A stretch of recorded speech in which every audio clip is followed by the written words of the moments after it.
मैं KL. Meena, associate professor in geography, government college Rajgarh. आज हम बात करेंगे मानव भूगोल के मूलभूत तथ्य तथा तत्व, fundamental facts and elements of human geography according to Jean Brunhes तथा इल्सबर्थ हंटिंगटन के अनुसार। इसमें हम रूपरेखा देखते हैं तो इसके उद्देश्य देखेंगे। सबसे पहले मानव भूगोल के मूलभूत तथ्यों के प्रस्तावना, इंट्रोडक्शन, मूलभूत तथ्य विशेष सामग्री के रूप में, जीन ब्रुन के अनुसार मानव भूगोल के तत्व, हंटिंगटन के अनुसार मानव भूगोल के तत्व, प्राकृतिक दशाएं एवं मानवीय अभिव्यंजना, दोनों वैज्ञानिकों की तुलनात्मक सारांश। तो सबसे पहले हम ऑब्जेक्ट की बात करते हैं, उद्देश्य की। मानव भूगोल की विषय वस्तु में मूलभूत तथ्यों का महत्व समझेंगे। जीन ब्रुंज और हंटिंगटन के मूलभूत तथ्यों की परख करेंगे। विद्वानों की विचारधाराओं का तुलनात्मक अध्ययन करेंगे। दोनों विद्वानों की विचारधाराओं की समानता और असमानता की विवेचना करेंगे। प्राकृतिक पर्यावरण एवं मानव जीवन के अंतर संबंधों की व्याख्या करेंगे। तो सबसे पहले हम बात करते हैं इंट्रोडक्शन, प्रस्तावना। मानव भूगोल का प्रमुख उद्देश्य प्राकृतिक एवं मानवीय क्रियाकलापों के मध्य समन्वय स्थापित करना है।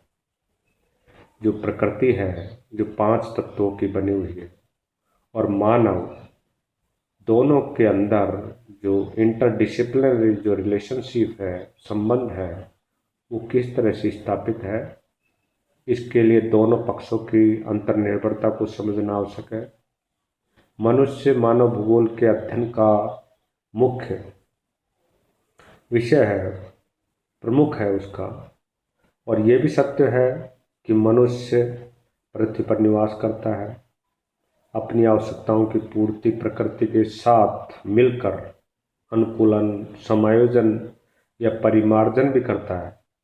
उसकी इन गतिविधियों के परिणाम स्वरूप प्राकृतिक पर्यावरण से भिन्न सांस्कृतिक पर्यावरण का एक स्वरूप भी दिखाई देता है। कुछ विद्वान मानव भूगोल के मूल तत्व की विवेचना में प्राकृतिक परिस्थिति की तुलना में जो मानवीय क्रियाकलाप हैं उनको अधिक महत्व देते हैं। जो नेचर है, नेचर के अंदर पहाड़ हैं, मैदान हैं, जीव जंतु हैं, उसकी तुलना में जो मानव के द्वारा निर्मित जो चीज़ें हैं उनका महत्व अधिक देते हैं। अमेरिकन जलवायुवेत्ता फिंच और टिवार्था ने मानव भूगोल के तत्व के विभाजन में भूमि को, लैंड्स को अधिक इम्पोर्टेंस दी, महत्व दिया, जबकि ब्लास और उनके शिष्य जो थे उन्होंने मानवीय क्रियाकलापों में का अधिक महत्व दिया। इसी तरह हम देखते हैं मूलभूत तत्व विषय सामग्री के रूप में सामान्य तथा मानव भूगोल के तथ्यों को 2 भागों में विभाजित कर सकते हैं हम मोटे रूप से। एक है प्राकृतिक, या इसको भौतिक बोल सकते हैं, नेचुरल या फिजिकल। दूसरा जो है उसको हम कल्चरल भी बोल सकते हैं, या मानव से निर्मित या मैन मेड भी बोल सकते हैं। प्राकृतिक तत्वों में जो हमको चारों तरफ दिखाई देता है, ग्लोब है, ग्लोब चारों तरफ दिखाई देता है, भूमि की बनावट है, आपको जलवायु है, वनस्पति है, नेचुरल वेजिटेशन है, जलाशय है, जीव जंतु, खनिज है, मिनरल्स हैं, वो सब के सब क्या हैं, प्राकृतिक, नेचुरल। जबकि सांस्कृतिक तत्वों में जिसमें मानव का रोल है, जैसे जनसंख्या है, पॉपुलेशन है, बसावट है, चाहे तो शहरी बसावट हो या ग्रामीण बसावट हो, आपके मार्ग हैं, ट्रांसपोर्टेशन है, जो आपकी साहित्य से रिलेटेड दर्शन है, कला, धर्म, आचार विचार है, मानव की जो शारीरिक मानसिक दशाएं हैं वो सब इसमें सम्मिलित की जाती है। प्रसिद्ध मानव भूगोलवेत्ता प्रोफेसर विडाली ब्लास ने मानव भूगोल के तत्वों की विवेचना करते हुए 3 बातों पर बल दिया था। पहला दिया था जनसंख्या पर, पॉपुलेशन। अब जनसंख्या का वितरण, डिस्ट्रीब्यूशन कैसा है, घनत्व, डेंसिटी, जीवित साधन एवं जनसंख्या में संबंध, वृद्धि के कारण आदि।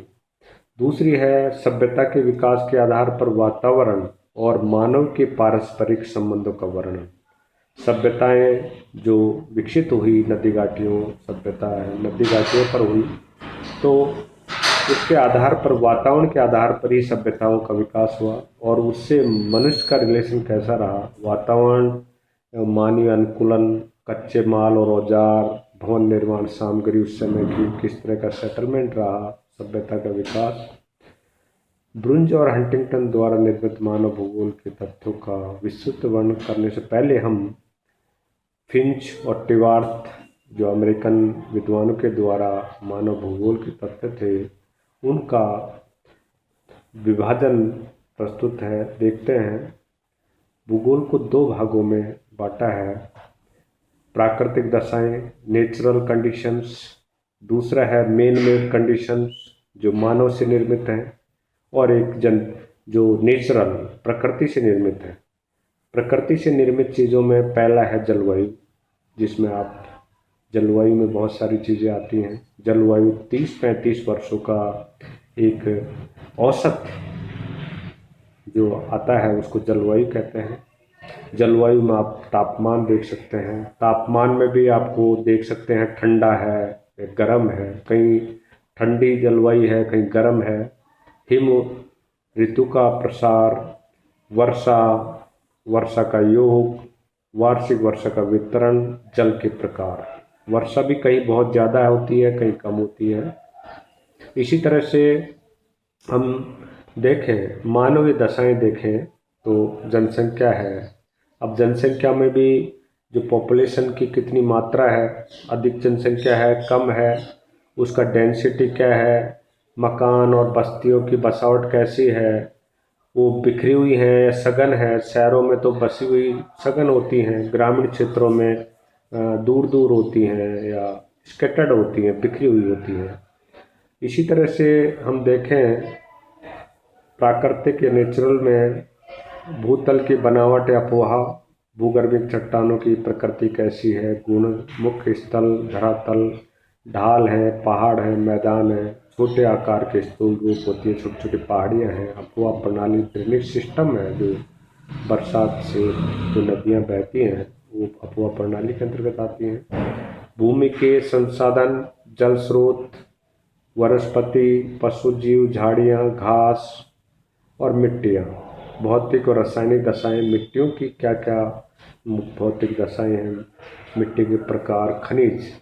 इसी तरह से हम मानव भूगोल का देखें तो उत्पादन से संबंधित तथ्य, कृषि किस प्रकार की है, खेत के आकार और प्रारूप, उपज एवं पशु उत्पादन, कृषि भूमि का वितरण स्वरूप, कृषि के प्रकार एवं उनका विश्व वितरण, निर्माण उद्योग है, कच्चा माल है, विश्व औद्योगिक प्रदेश है, लकड़ी काटना, मछली पालना, शिकार करना, ये सारे के सारे आपके मानव भूगोल में आते हैं। यातायात संबंधी, यातायात के अलग अलग जो मार्ग हैं, प्रकार हैं, सघनता है यातायात की, साधन है, व्यापार है, वो सब मानव भूगोल में आते हैं।